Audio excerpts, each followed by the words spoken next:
2017년 한 해를 정리하는 두 번째 시간입니다. 오늘은 동성애와 낙태, 통일에 관련된 사회 이슈들을 짚어보겠습니다. 김보림 기자 나와 있습니다. 안녕하십니까? 안녕하십니까? 네, 반갑습니다. 먼저 2017년 교계에서 가장 뜨거웠던 사회적 이슈라고 한다면 동성애 문제 아니겠습니까? 어떻게 보셨습니까? 네, 그렇습니다. 2017 한국 사회 동성애 찬반 논란이 헌법 개정 논란으로 확대되면서 교계에도 큰 영향을 미쳤던 한 해였습니다. 지난 1월부터 활동을 개시한 국회 헌법개정특별위원회가 동성애와 동성결혼 합법화를 시도했습니다. 이로 인해 교계에서는 이를 대응하기 위한 반대 운동을 펼쳤는데요. 대한예수교 장로회 합동과 통한, 기독교 대한감리회 등 주요 교단 대표들은 헌법 개정을 막기 위해 하나로 연합해 헌법 개정안에 동성애와 동성결혼 합법화 문구가 들어가지 않도록 교단장 차원에서 성명서를 발표하기도 했습니다. 네, 교계를 중심으로 실시된 동성애 반대 운동들 많았을 텐데요. 한번 짚어주시죠. 네, 먼저 동성애 하면 가장 먼저 떠오르는 퀴어 문화 축제가 올해에도 서울 광장에서 자행됐습니다. 서울시가 3년 연속으로 이 축제를 서울 광장에서 열리도록 허가를 해주고 있는데요. 이를 막기 위해 한국교회가 다각도로 정말 많은 노력을 펼쳤습니다. 먼저 퀴어 축제가 서울 광장에서 개최되는 것을 막기 위해 서울 광장의 사용을 허가제로 변경하자는 서명운동을 전국적으로 실시했고요. 한국교회 동성애대책협의회에서는 퀴어 문화 축제와는 대조되는 제1회 생명가정효 국제대회를 개최하는 등 퀴어 문화 축제 개최를 막고 동성애를 저지하기 위한 노력을 했습니다. 그러나 교계의 이런 노력에도 불구하고 7월 14일과 15일 이틀간 퀴어 문화 축제가 개최됐으며 또 이 동성애 축제가 대구와 부산 등 전국적으로 확산됐습니다. 그러나 한편에서는 퀴어 문화 축제를 통해 오히려 동성애의 실태가 적나라하게 드러나고 있다는 의견이 제기되기도 했습니다.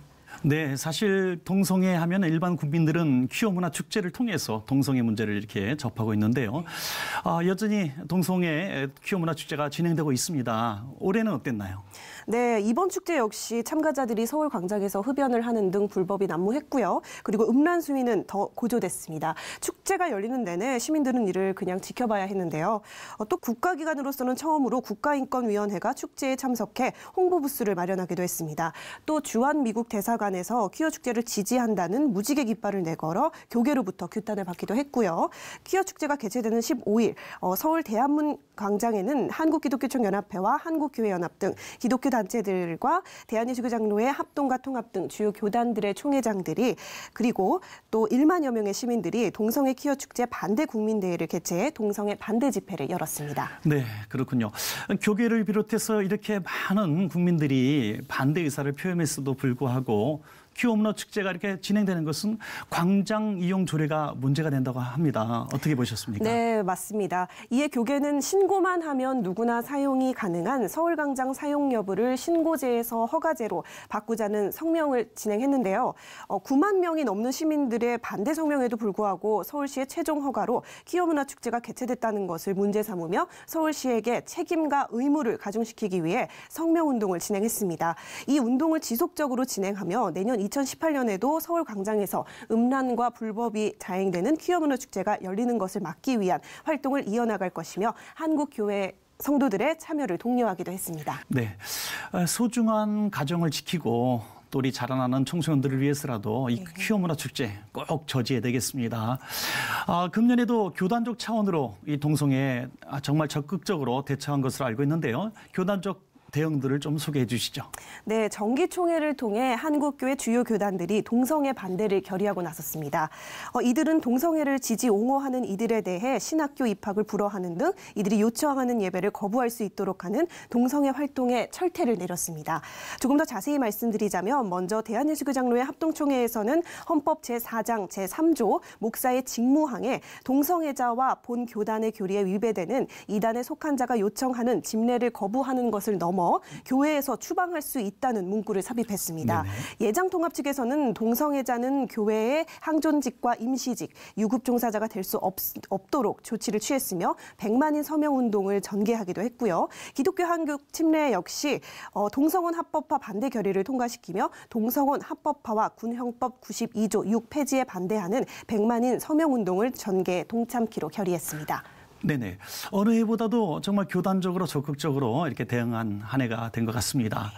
그리고 또 금년에는 또 연말에 들어서서 이 낙태 문제 아주 뜨거웠습니다. 네, 그렇습니다.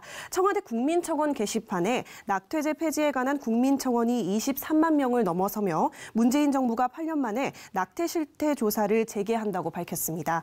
이에 따라 조국 민정수석이 지난달 26일입니다. 낙태죄 폐지 국민청원에 대한 동영상 답변에서 내년 임신 중절 상태 실태 조사를 실시해 현황과 사유를 정확하게 파악하겠다고 전했는데요.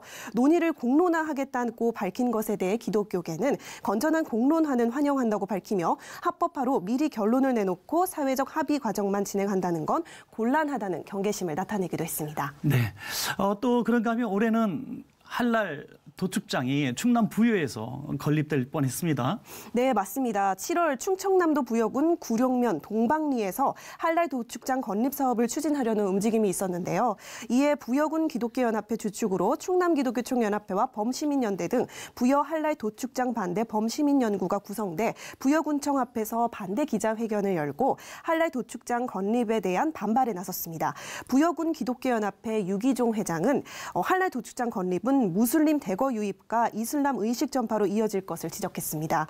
이렇게 교계 끊임없는 반대 운동과 농림축산식품부의 사업 지원 취소 결정으로 부여에서 한랄 도축장 건립은 사실상 자초되며 일단락됐습니다. 또 총회 차원에서도 대한예수교 장로회 합동총회가 부여군 한랄 푸드 도축장에 대한 교단적으로 대응에 나섰습니다. 모두 7차례 걸쳐 이슬람과 기독교 무엇이 다른가를 주제로 수도권과 권역별에서 이슬람 아카데미를 개최했습니다. 이렇게 교계를 중심으로 개최된 한랄 도축장 건립 반대 운동이 전국적으로 확산되기도 했습니다. 네, 또 그런가 하면은 문재인 정부 출범 이후에 잔류형 사립고등학교 그리고 대안학교가 존폐 위기를 맞이했었죠. 네, 맞습니다. 자유형 사립고등학교에서 다음 세대를 기독교 교육으로 양육할 수 있기 때문에 이 현안이 교계에서 굉장히 중요했습니다. 현재 문재인 정부는 국정과제이기도 하며 입시 경쟁과 학교 서열화를 완화시키기 위해 외고, 국제고, 자사고의 일반고 전환을 추진 중입니다.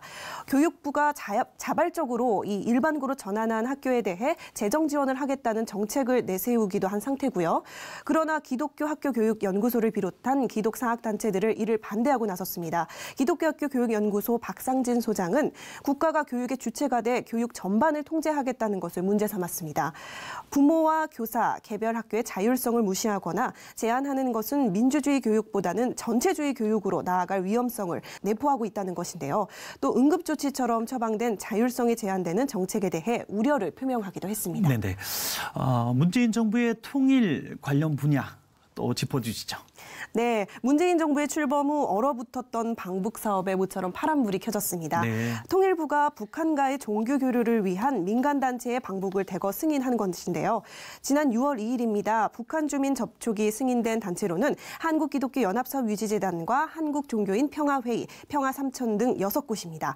한국기독교연합사업 유지재단은 한국기독교교회협의회가 선교 사업을 위해 등록한 단체고요. 그리고 또 한국종교인 평화회의에서는 NCCK 김영주 직전 총무가 대표를 맡고 있습니다. 네, 그렇군요. 어느 정권보다도 이렇게 민간단체 또 교계에 방북 허용을 했다는 얘기인데요. 이로 인해서 정말 대북 관계 물꼬가 터졌나요? 네, 새 정부 출범 이후 여러 대북 인도적 지원 단체들이 대북 접촉을 계속 추진했습니다. 네. 그러나 북한의 무대응으로 별다른 성과를 얻어내지 못했습니다. 그렇지만 문재인 정부는 북한의 무대응과 핵미사일 갈등 속에서도 지난 9월 14일입니다. 국제기구를 통해 $800만 상당의 인도적 지원 의사를 밝히고 9월 21일 이를 의결했습니다. 집행이 미루어지고 있는 실정이지만 우리 정부는 끊임없이 북한과의 접촉을 시도하고 있는 상태고요. 그러나 허공에 울려 퍼지는 메아리처럼 북한 당국으로부터 그 어떤 뚜렷한 반응도 얻어내지 못하고 있습니다. 네, 그렇군요. 정말 손바닥도 마주쳐야 이렇게 소리가 나지 않습니까? 네. 문재인 대통령의 남북관계 개선 의지를 이렇게 표현했지만은 북한에서 이에 부합하는 제스처가 없었던 것 같습니다. 네, 그렇습니다. 그렇지만 문 대통령은 7월 6일 베를린 선언, 8월 15일 광복절 경축사, 9월 22일 유엔 총회 기조연설 등을 통해 북한의 붕괴를 원하지 않고 흡수 통일을 추진하지 않을 것이며 인위적 통일을 추구하지 않을 것이라고 말했습니다. 통일은 민족 공동체 구성원의 합의에 의해 평화적, 민주적 방식을 취할 것이며 북한이 남북 합의 이행을 약속하면 대북 정책이 바뀌지 않도록 국회 의결을 통한 합의를 하고 제도화한다는 북한 그 대북 방향을 천명했는데요. 이렇게 끊임없이 관계를 개선시키기 위해서 노력을 했던 모습이 엿보였습니다. 이에 따라 한국교회 내에서도 평화통일을 준비하기 위해 기도회와 세미나가 잇따라 열리는 등 평화통일을 준비하는 모습이 비춰지던 한 해이기도 했습니다. 네, 그렇군요. 평화통일 우리 국민의 소원 아니겠습니까? 맞습니다. 지금은 어렵지만 그리고 소망을 붙들고 우리가 더 기도해야 되겠습니다. 네. 김보린 기자 수고하셨습니다. 네, 감사합니다.